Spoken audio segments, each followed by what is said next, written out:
Parmi les centaines de papyrus de l'Égypte pharaonique que les archéologues ont retrouvés, se trouve une belle pépite, surnommée le livre d'interprétation des songes. Il livre toutes sortes de cas de figure assortis d'interprétations bonnes ou mauvaises. Si on a tous fait certains des rêves qui sont décrits, d'autres en revanche sont pour le moins surprenants, ainsi que nous allons le voir dans cette vidéo.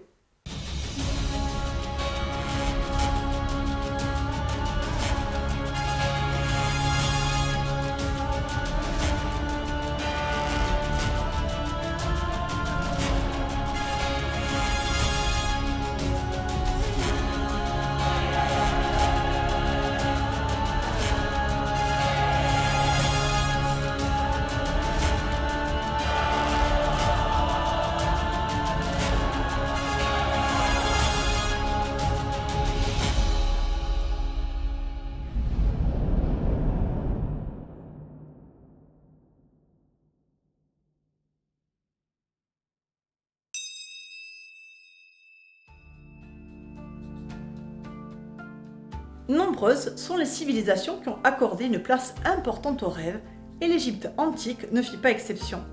La considération des songes n'a toutefois pas toujours été la même au cours du temps.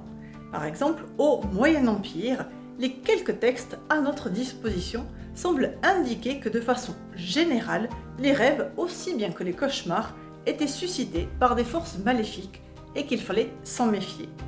À partir du Nouvel Empire, les choses changent. Si les démons et revenants peuvent être tenus pour responsables de certains cauchemars, d'autres sont le fait des dieux qui souhaitent alerter le dormeur et lui faire passer un message.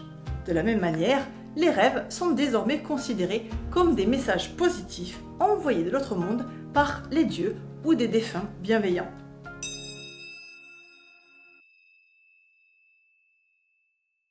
En français, on dit qu'on a fait un rêve, et en disant cela, on indique clairement qu'on a été acteur de ce rêve, qu'on se soit vu dans le songe ou qu'on y ait participé de manière active.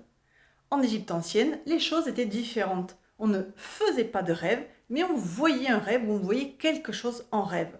La nuance est énorme car le dormeur n'était plus acteur, mais spectateur. Spectateur d'un message qui lui était envoyé par une entité surnaturelle, quelle qu'ait été sa nature. Il n'avait donc aucun contrôle sur ce qu'il voyait. Ce détail est de taille, car on le verra dans une prochaine vidéo intitulée Rêve mortel dans le village de Der el-Médine. Le témoignage d'un rêve avait une valeur juridique recevable devant un tribunal, ce qui, bien sûr, a entraîné des médisances, des complots et parfois des injustices mortelles.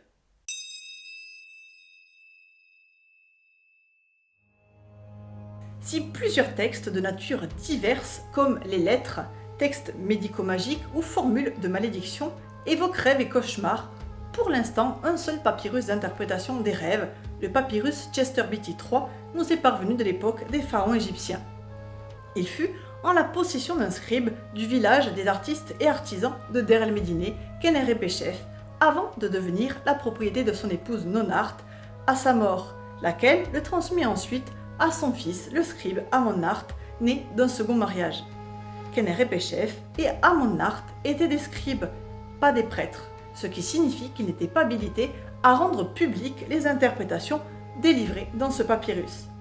Khénérepeshef a très vraisemblablement recopié les formules indiquées d'après un papyrus conservé à la maison de vie du Ramesséum, un temple important situé à quelques centaines de mètres de Der el-Médine. Il possédait d'ailleurs une bibliothèque conséquente et devait avoir une grande érudition. C'est certainement pour son usage personnel et celui de ses proches qu'il a souhaité recopier ces interprétations oniriques pour mieux comprendre et appréhender les messages des dieux.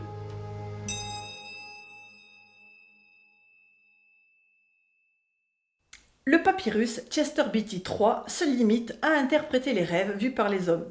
Vraisemblablement, les rêves ou les cauchemars des femmes leur paraissaient d'importance moindre.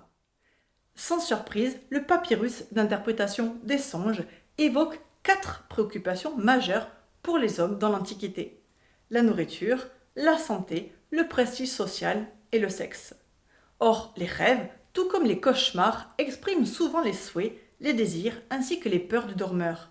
Charge ensuite aux prêtres de les traduire et de les interpréter avant de les reformater selon le schéma du comportement idéal et des normes sociales. Bien que lacunaire, le papyrus Chester Beatty III livre un ensemble de 223 songes. Dans 139 cas, l'interprétation se révélait positive pour le dormeur, et dans 84 autres cas, elle était négative.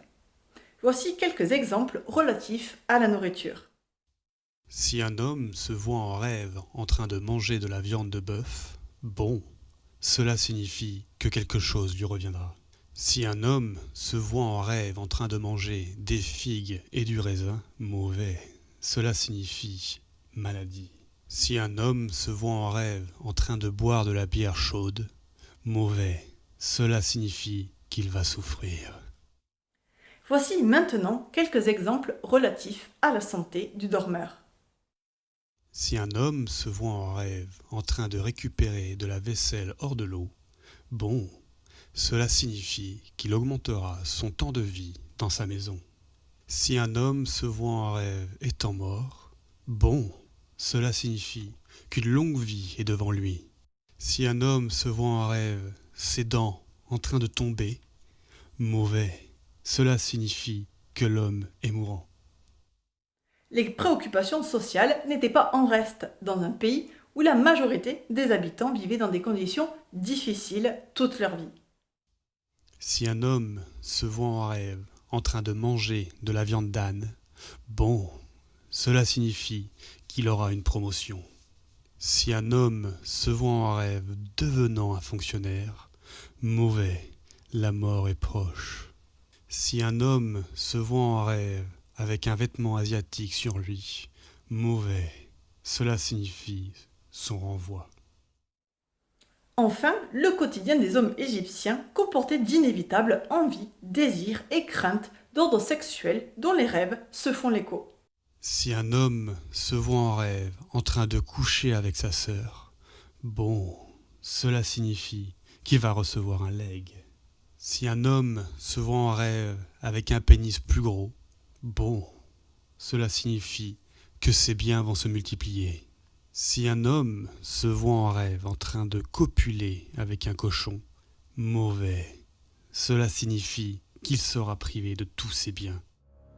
Il est malheureusement impossible de comprendre les choix d'interprétation des prêtres égyptiens et les conclusions qui en résultaient, car ils sont d'une part basés sur des codes propres aux anciens et d'autre part car ils offraient aux prêtres un ascendant moraliste sur la personne qui venait les consulter. Freud lui-même, spécialiste de l'inconscient et auteur d'un ouvrage sur l'interprétation des rêves, aurait été bien en peine de comprendre les interprétations délivrées dans ce papyrus. Si t'es toqué d'antiquité, t'as qu'à liker tout en cas tube.